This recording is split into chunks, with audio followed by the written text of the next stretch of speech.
BA तृतीय वर्ष के सभी छात्र छात्राएं पदार्थ प्रकरण का अध्ययन करते हुए आज पदार्थ के अंतिम भेद अभाव को हम पढ़ेंगे। आप सभी बच्चे ध्यान से सुने। अभाव क्या है?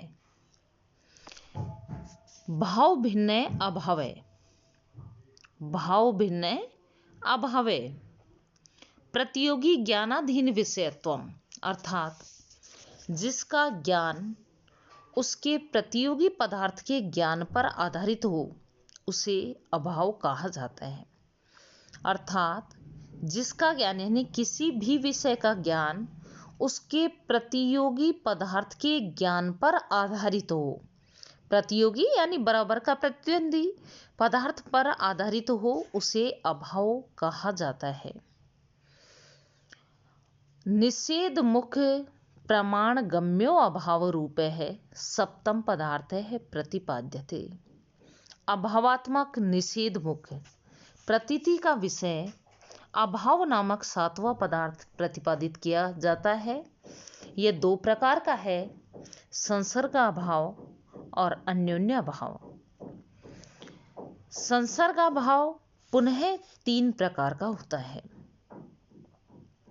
संसर्ग अभाव पुनः तीन प्रकार का होता है। प्रागभाव, प्रध्वंसाभाव, अत्यंताभाव। अब प्रागभाव क्या है?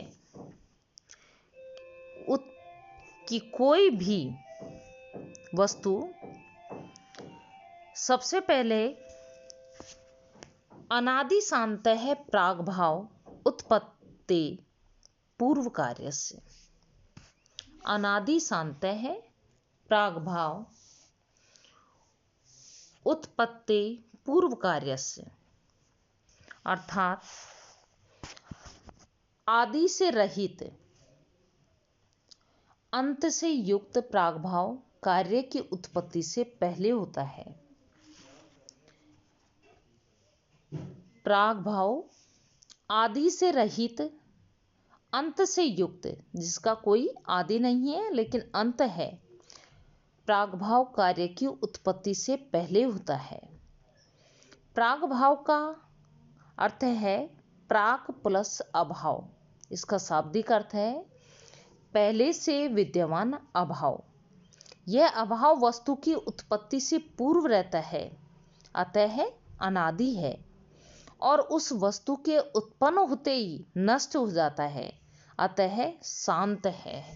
शांत यानी अंत सहित है। जैसे आज प्रातः 9 बजे जो घट बना उसका 9 बजे से पूर्व अभाव था। 9 बजे से पूर्व अभाव था कि कोई भी वस्तु बन रही है, आज बन रही है। कितने भी बजे आप उसका कर लो, जैसे 9 बजे का उदाहरण दिया कि 9 बजे कोई घड़ा बन रहा है, तो 9 बजे से पहले जो घड़े का अभाव था वो प्रागभाव कहलाता है। तो वह अभाव कब से था इसकी कोई सीमा नहीं है, अतः प्रागभाव क्या होता है? अनादि होता है। अनादि चला आ रहा है, पता नहीं कब से चला आ रहा है, कोई पता नहीं है।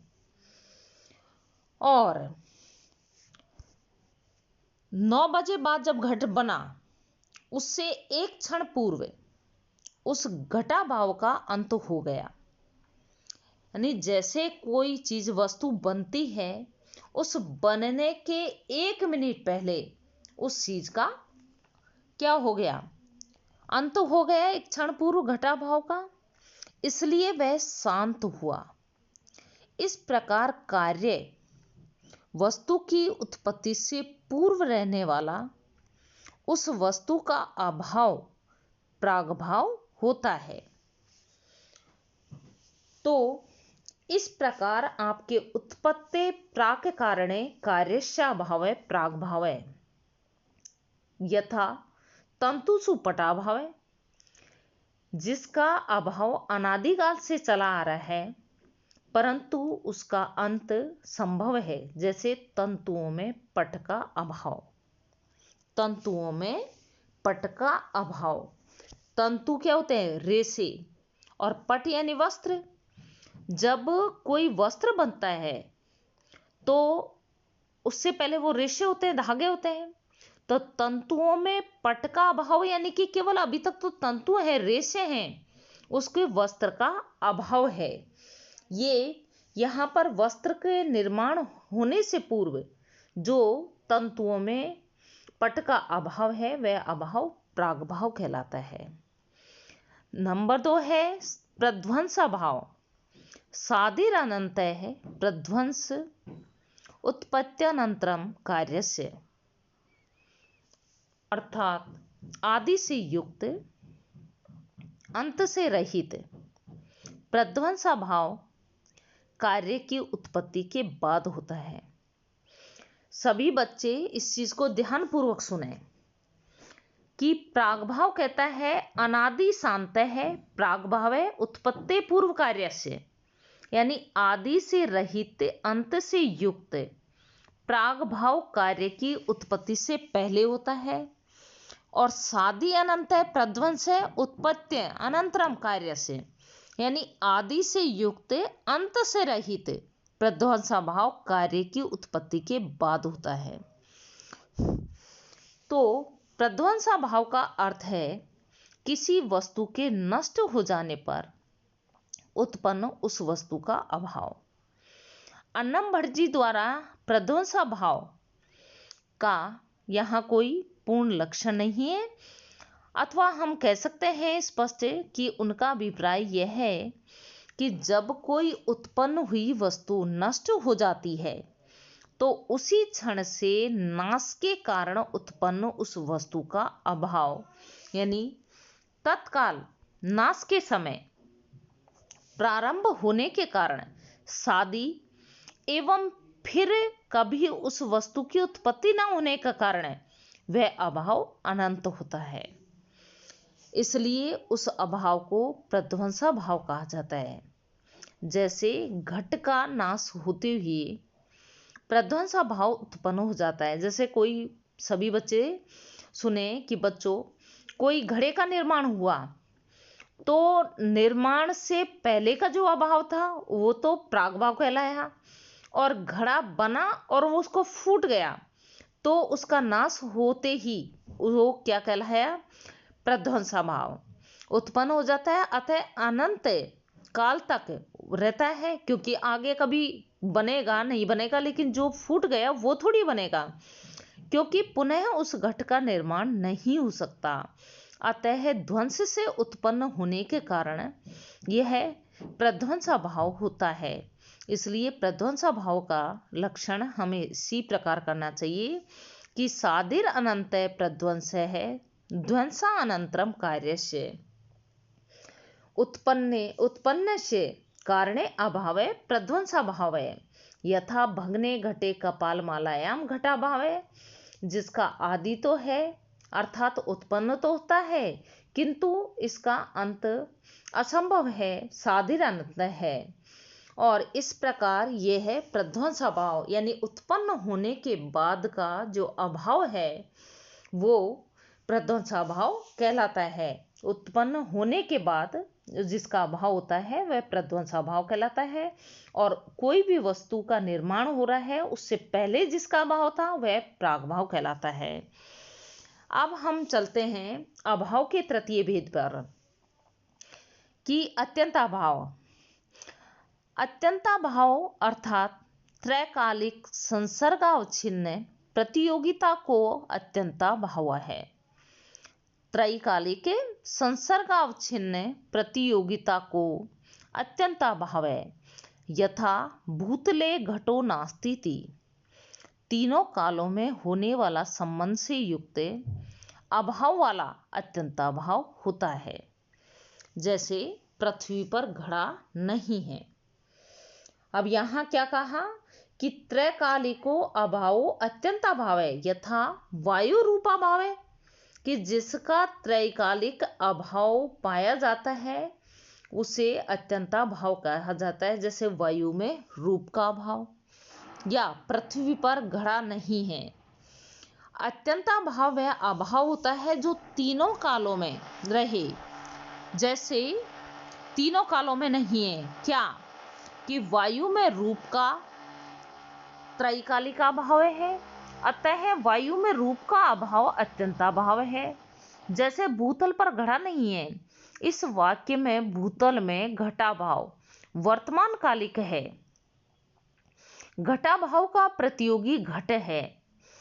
अभाव भूतल में है, अतः भूतल घटाभाव का अनुयोगी है।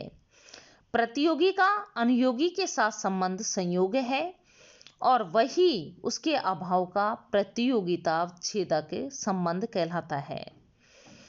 इस प्रकार और भी उदाहरण है कि खरगोश के सींग ना होना, कि वह वर्तमान भूत और भविष्य तीनों कालों में इसका अभाव होगा। इसी प्रकार बांस के पुत्र ना होना, आकाश पुष्प का होना, ये सभी त्रैकालिक अभाव हैं। इस कारण इसको क्या कहा गया है, अत्यंता भाव। और उसके पश्चात आप सभी बच्चे ध्यान से सुन रहे हैं कि अभाव कितने प्रकार का हुआ, संसर्गाभाव और अन्योन्याभाव। कि संसर्गाभाव हम पढ़ रहे हैं, प्रागभाव, प्रध्वंसाभाव, अत्यंताभाव। संसर्गाभाव के 3 भेद हैं, प्रागभाव, प्रध्वंसाभाव, अत्यंताभाव। आप सभी बच्चों ने इसको ध्यान से सुना। और फिर दूसरा जो भेद है अभाव का वह है अब जो पढ़ेंगे अन्योन्याभाव, कि तादात्म्य संबंध अवच्छिन्न प्रतियोगिता को अन्योन्य भाव है। यथा घट पटो न भवती इति तादात्म्य संबंध से युक्त अभाव वाला अन्योन्य भाव होता है, जैसे घड़ा वस्त्र नहीं होता है। तादात्म्य संबंध से युक्त अभाव वाला अन्योन्य भाव होता है, जैसे घड़ा वस्त्र नहीं होता। इसी तरह तादात्म्य संबंध से कि किसी तादात्म्य संबंध अर्थात एक वस्तु में दूसरे वस्तु का ना पाया जाना ही अन्योन्य भाव होता है। जैसे घट कभी पट नहीं होता। तादात्म्य का अभिप्राय है अभेद संबंध। दो पदार्थों के तादात्म्य संबंध का अभाव अन्योन्य भाव होता है। जैसे घट है, पटो न बहुती अर्थात घड़ा कभी वस्त्र नहीं होता। इस उदाहरण में घट में पट स्वरूप का अभाव प्रतिपादित किया गया है। जैसे घट में घट स्वरूप का तादात्म्य संबंध होता है, घट में पट का तादात्म्य संबंध से अभाव है। इस अभाव का प्रतियोगी पट है, अतः घट में तादात्म्य संबंध से पटाभाव है। घट में यानी कोई भी बच्चों सुनो कि घड़े में पटाभाव है। पटाभाव यानी वस्त्र थोड़ी है घड़े के अंदर है, तो घड़े के अंदर जो पट वस्त्र का अभाव है, इसलिए वह अन्योन्य भाव है, एक का दूसरे में अभाव। इस प्रकार घट में घटाभाव अन्योन्य भाव है, अतः अन्योन्य भाव एक के दूसरी वस्तु के प्रति सापेक्ष अभाव वाला होता है। तो आप सभी बच्चों ने यहाँ अभाव को ध्यान पूर्वक सुना कि अभाव कितने प्रकार का होता है। सर्वप्रथम कि कोई भी निषेध मुख प्रमाण गम्यो अभाव रूप है सप्तम पदार्थ प्रतिपाद्यते।